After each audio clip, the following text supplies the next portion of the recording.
conversations around economy, policy, investments, and other critical sectors that ties to the socio-economic space of our nation.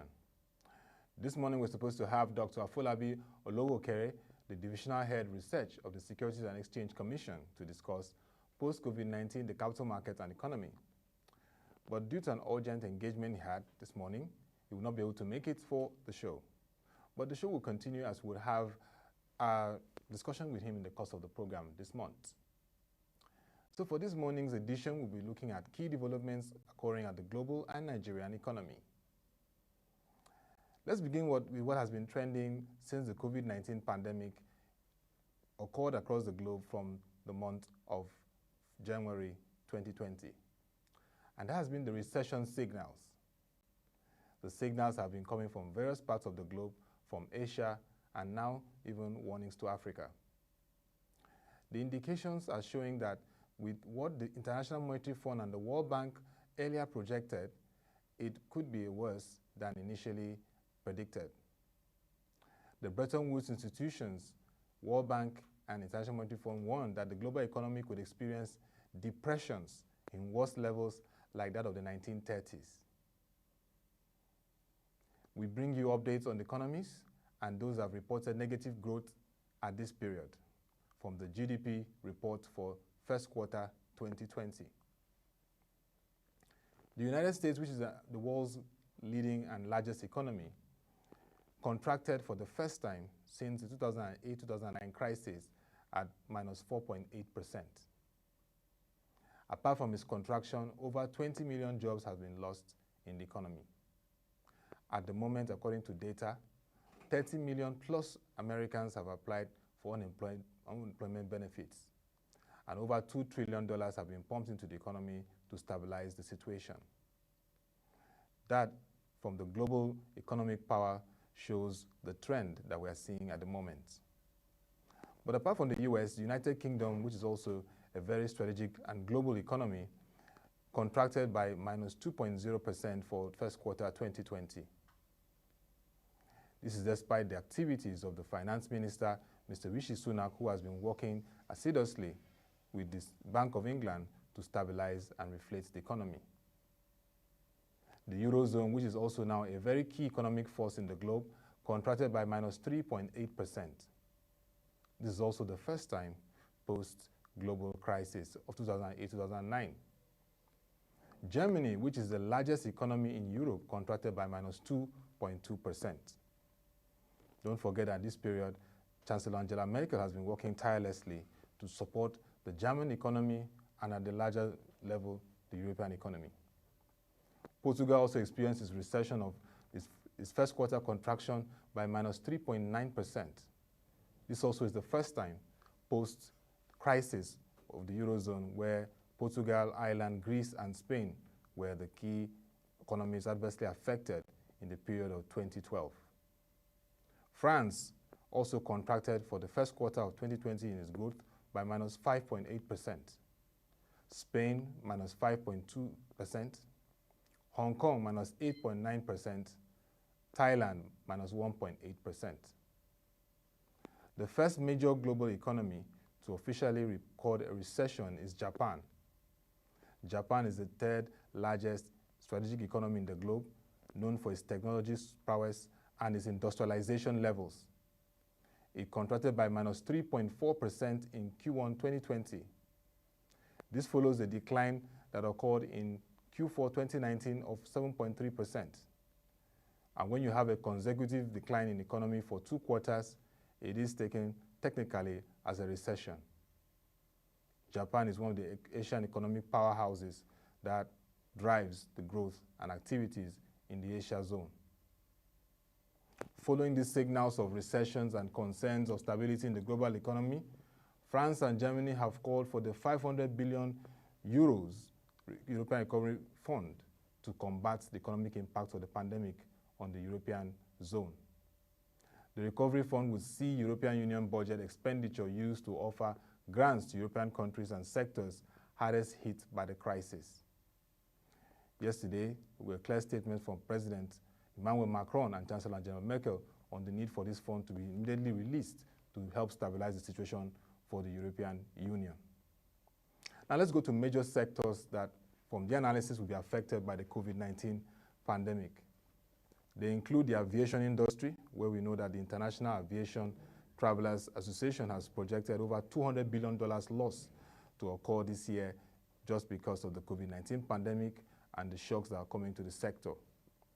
Oil and gas, which is seeing massive investments affected and activities of drilling and even international crude oil price showing volatility. Tourism, major tourist hubs across the globe have seen inactivity since the pandemic experienced an outbreak across the globe from February. Sports, where there has been a disruption in sporting activities across the world, from football, basketball, golf, even to hockey. This has caused a lot of inactivity in the industry, and of course there are plans to see how major sports will reopen from mid-year. Entertainment has also experienced the heat of the COVID-19 pandemic, and this is why major companies like Netflix have supported and provided palliatives to the industry of the tune of over $200 million. Hospitality. We've seen also the impact of this COVID-19 pandemic on hospitality, with major global hotel chains being affected and closing their operations and also following their staffs. Manufacturing also is affected by this activity and this pandemic. The fast-moving consumer goods, FMCGs, are also affected by this situation of the COVID-19 pandemic. Logistics and supply chain, which is also key to the agro sector and food supplies, are also affected by this period of the pandemic. Some sectors are also gaining and also experiencing activities at this period. The sectors include healthcare. Healthcare has seen increased investments across the globe, from the developed economies like the US to the UK, down to developing economies like even Nigeria. Healthcare investments in finding a vaccine for COVID-19 pandemic has been on the increase, and also health tech companies are exploring innovations and research to see how they can improve the infrastructure and also respond to the growing challenges and the need to stabilize the global health system. The World Health Organization has also called on the international community and global powers to work together to increase financing and provide the required infrastructure to respond and ameliorate the impact of this pandemic. Telecommunications has seen increased activities as the stay-at-home orders across the globe, from large population like India, China, down to least populated countries like Malta, have caused people to be able to use data and also communicate through the telephones. The ICT sector, the information and communication technology, has also seen activity where the needs for software, hardware technology are all coming to fusion, and this has increased the activities this period. Food processing also. Food is very important across the globe, and this has seen food processing sectors increase the activities and demands across the globe. In periods like this, companies are also laying off their employees or cutting down salaries. The International Labour Organization has warned of a challenging time for the global workforce. They call on the international companies and global brands to consider conditions that enable their workers not to experience complete layoff and crisis. Let's look at some companies that have laid off their staff. Hertz has laid off 1,300 employees at the moment. Uber, a leading tech company known for its car-hailing driving services, has laid off over 25% of its workers, which is equivalent to 3,700 employees. Virgin Atlantic, a leading aviation service company in the globe, has laid off 3,000 employees. Careem Ride-Hailing Company, one of the leading hailing companies for taxi and tech services in the Middle East, has laid off over 500 employees. Airbnb, known for its tech service provisions in property, has laid off 1,900 employees. Marriott Hotels, one of the leading players in the global hospitality industry, has said that it will follow 10,000 of its employees. Even to the oil and gas sector, global energy and gas giant, Royal Dutch Shell Oil Company, cut its dividend for the first time since World War II on Thursday last week. the energy company retrenched in the face of an unprecedented drop in oil demand due to the coronavirus pandemic. We go on a short break, and when we return, we'll give you some developing stories that we have at the moment. Stay tuned.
Set to unveil new restrictions on initial public offerings, a move that will make it harder for some Chinese companies to debut on a stock exchange. People familiar with this story have said yesterday. While NASDAQ will not cite Chinese companies specifically in the changes, the move is being driven largely by concerns about some of the Chinese IPO hopefuls' lack of accounting transparency and close ties to powerful insiders, the sources said. At a time of escalating tensions between the United States and China over trade, technology, and the spread of the novel coronavirus, NASDAQ's new curbs on Chinese IPOs represent the latest flashpoint in the financial relationship between the world's two largest economies. From the World Economic Forum, risk managers expect a prolonged global recession as a result of the coronavirus pandemic, a report released showed yesterday. Two-thirds of 347 respondents to the survey carried out in response to the outbreak put a lengthy contraction in the global economy top of their list of concerns for the next 18 months. Half of risk managers expected bankruptcies and industry consolidation, the failure of industries to recover, and high levels of unemployment, particularly among the young. The crisis has devastated lives and livelihoods. It has triggered an economic crisis with far-reaching implications and revealed inadequacies of the past, said Sadia Zahidi, Managing Director of the World Economic Forum. The World Economic Forum's Global Risk Advisory Board, together with Marsh and McLennan Companies Incorporated and Zurich Insurance Group, compiled the report. Risk managers were surveyed between April 1st and 13th of the year 2020. In Nigeria, the federal government, through the Presidential Task Force on Covid-19, announced yesterday an extension of the gradual easing measures for the lockdown for another 2 weeks. Chairman of the Covid-19 PTF and Secretary to the Government of the Federation, Mr. Boss Mustafa, said this was an important step to avert a spike in the coronavirus infections across the country.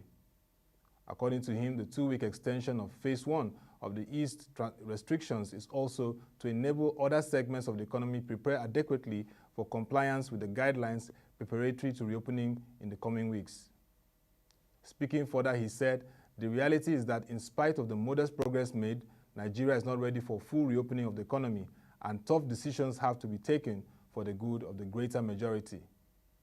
Any relaxation, he said, will only portend grave danger for the populace. The Covid-19 PTF will engage with the states on the effective implementation of the guidelines contained in the address of Mr. President on April 27, 2020. While state governors are expected to align their state specific measures with the guidelines issued by the PTF. The measures, exemptions, advisories, and scope of entities allowed to reopen under Phase 1 of the East lockdown shall be maintained across the Federation for another 2 weeks, effective from 12 midnight, 18th of May to 1st June 2020. Also speaking further, the chairman of the PTF and secretary to the government of the Federation said within 2 weeks of Phase 1 of the East lockdown, the following major steps will be taken: intensifying efforts to communicate, trace, and treat cases, elevating the level of community ownership of non-pharmaceutical interventions, and maintain the existing lockdowns order in Kano State for an additional 2 weeks. Imposition of precision lockdown in states or in metropolitan and high-burden local government areas that are reporting a rapidly increasing number of cases when the need arises. This will be complemented with the provision of palliatives and continued re-evaluation of the impact of their interventions. Aggressive scale-up efforts to ensure that communities are informed, engaged, and participating in the response with enhanced public awareness in high-risk states. He said that the PTF considered it important to let Nigerians know that it relied largely on science, statistics, and lessons learned from other parts of the world and an evaluation of the peculiar circumstances to draw its conclusion of the outcome of the last 2 weeks. The SGF said that within the 2 weeks of Phase 1 of the East lockdown, the following accomplishments were recorded: increase in number of laboratories in the COVID-19 network from 15 to 26 across the country. Additional 15,558 tests were conducted in the country, with a cumulative total of 35,098 tests, and the number of tests per million increasing from 50 to 154. Increase in the number of trained personnel to 11,409 health workers, thereby boosting capacity for case management. Procurement and distribution of additional personal protective equipment and ventilators across the country. The doubling time of the virus, which has slowed down from 7 to 11 days. The number of beds available for isolation and case management increased from 3,500 to 5,000 beds nationwide.